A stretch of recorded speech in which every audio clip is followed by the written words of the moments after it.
Hi students, welcome to our channel. இந்த video நம்ம பார்க்க போகிற பார்த்தீங்கன்னா 11th எக்கனாமிக்ஸ் ஹாஃப் இயர்லி எக்ஸாமுக்கான மாடல் கொஷின் பேப்பர் தான் பார்க்க போகிறோம். ஸோ எக்கனாமிக்ஸ் பொறுத்தளவுக்கு நீங்கள் முக்கியமாக கவர் பண்ண வேண்டியது எதுனா 5 மார்க் மட்டும்தான். ஏன்னா 5 மார்க்கில் மட்டும்தான் உங்களுக்கு பார்த்தீங்கன்னா மார்க் வந்து அதிகமாக இருக்கும். ஸோ 35 மார்க்ஸ் நீங்கள் 90 தான் எழுத போகிறீங்க. 90ல் பார்த்தீங்கன்னா 35 மார்க்ஸ் உங்களுக்கு 5 மார்க்லேயே வருது.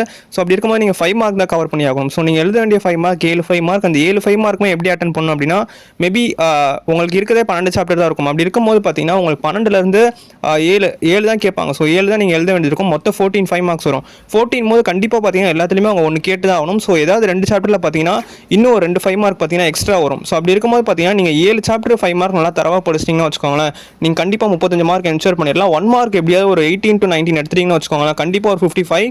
2 மார்க் 3 மார்க் ஓரளவுக்கு நீங்கள் நல்லா பண்ணிட்டா கூட ஈஸியாக ஒரு 90+ எடுத்துடலாம். ஸோ எக்கனாமிக்ஸ் பொறுத்தளவுக்கு இதுதான் ஒரு மெயின் ஒரு ஸ்ட்ராட்டஜி அப்படின்னே சொல்லலாம். 5 மார்க்கில் நீங்கள் டிஃப்ரென்ஷியேட் நல்லா படிச்சுக்கோங்க. டிஃப்ரென்ஷியேட் கண்டிப்பாக வரும்.